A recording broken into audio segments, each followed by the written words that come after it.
32 bazooka megastar മമ്മൂക്കയുടെ bazooka വളരെ poor technical quality ഉള്ള ഒരു സിനിമ. Very poor. പല സീൻസും പ്ലാച്ചടിച്ച് വെച്ചേക്കുക. അതുകൂടാതെ ഇതിന്റെ ഗ്രാഫിക്സ് എന്തൊരു ഉറപ്പിക്കൽ ഗ്രാഫിക്സ് ചെയ്ത് വെച്ചേക്കുന്നത്. നിരന്തരം ഇങ്ങനെ ഒരുമാതിരി തലവേദന എടുക്കുന്ന രീതിയിൽ എന്തൊക്കെയോ കാണിക്കുന്നുണ്ട്. അതിന് ഒത്ത അരോചക ബാക്ക്ഗ്രൗണ്ട് സ്കോർ. എന്ത് ചൂട്. ഈ സിനിമ കണ്ടു കഴിഞ്ഞപ്പോൾ എനിക്ക് ഫീൽ ചെയ്തിട്ടുള്ളത് ഇതിലെ നായകൻ നമ്മുടെ തമിഴ് ഫിലിം ഡയറക്ടർ ഗൗതം വാസുദേവ മേനോനാണ്. സ്ക്രീൻ ടൈം ഫുൾ അദ്ദേഹത്തിനാണ്. അദ്ദേഹമാണ് കഥ മുന്നോട്ട് കൊണ്ടുപോകുന്നത്. മമ്മൂക്ക ശരിക്കും ഒരു സഹനടനായിട്ടാണ് ഇതിൽ അഭിനയിച്ചത്.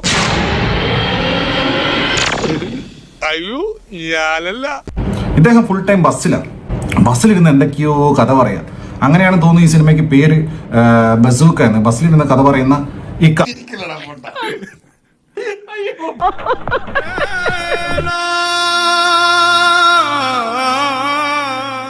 ഷൈൻ ടോം ചാക്കോണ്ട് അദ്ദേഹം മലയാളം പറഞ്ഞാൽ തന്നെ സാധനം മനസ്സിലാവാറില്ല. ഇതിൽ വേറെ എന്തൊക്കെയോ ഭാഷ അദ്ദേഹം പറഞ്ഞതുകൊണ്ട് ഏതാ ഭാഷ എന്ന് പോലും മനസ്സിലല്ലോ.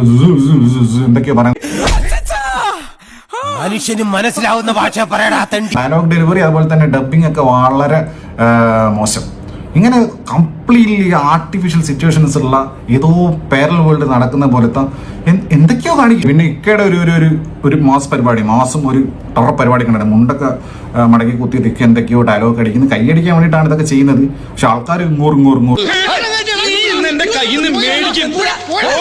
മനുഷ്യനെ നാണം കെടുത്താൻ വേണ്ടി ഓരോരുത്തന്മാർ കച്ച കെട്ടി ഇറങ്ങിയിരിക്കുക തെണ്ടികള്. ജോൺ വിക്ക് പോലെയൊക്കെ ഇക്കയാണ് ഇടയ്ക്ക് കാണിക്കുന്നത്. അപ്പോഴും ആൾക്കാർ ഇങ്ങോറും ഇക്ക എന്തൊക്കെയോ അവിടെ നിന്ന് കാണിച്ചോണ്ടിരിക്കുക. ഉദ്ദേശിക്കുന്നത് കൈയടിക്കാനും വിസടിക്കാനൊക്കെ ആരും അനങ്ങുന്നില്ല. അങ്ങനെ സഹനടനായിട്ട് അഭിനയിച്ചിട്ടുള്ള ഇക്കയെ അരമണിക്കൂർ വിട്ടിട്ട് കുറച്ച് സമയം കാണിക്കും. ബാക്കി സമയം മുഴുവൻ മറ്റു കഥാപാത്രങ്ങളും ഗൗതം മേനോനും ടീമൊക്കെ തന്നെയാണ്. ഇക്ക എപ്പോഴും പുതുമുകൾക്ക് അവസരം കൊടുക്കുകയാണല്ലോ.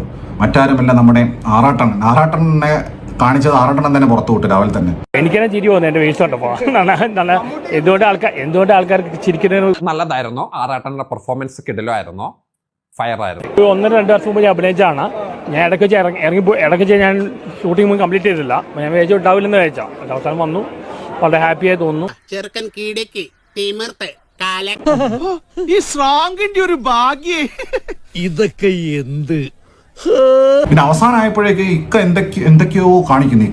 ഇക്കയുടെ അതിമാരമായ അഭിനയമാണോ അതോ എന്തോ ബാധ കയറിയതാണോ ഇക്കയുടെ മെത്തേഡ് ആക്ടിംഗ് ആണോ എന്നൊന്നും മനസ്സിലായിട്ട്. നീ ഈ പടം കൊള്ളൂലെന്ന് ഞാൻ അശ്വന്തൊക്കെ പറഞ്ഞു കഴിഞ്ഞാൽ എവന്റെ യൂട്യൂബ് ചാനലല്ല, ഇനി അവന്റെ ഇൻസ്റ്റ അല്ല, എവന്റെ എല്ലാ കാര്യങ്ങളും ഇന്നത്തോടു കൂടി അവസാനിക്കും. അത് ചിലപ്പോൾ അവാർഡൊക്കെ കിട്ടിയേക്കാൻ സാധ്യതയുണ്ട്. അതുപോലത്തെ ഇതുവരെ ഇക്ക കാണിക്കാത്ത എന്തോ ഒരു പരിപാടി ഇക്ക ഇതിനകത്ത് കാണിച്ചു വെച്ചിട്ടുണ്ട്.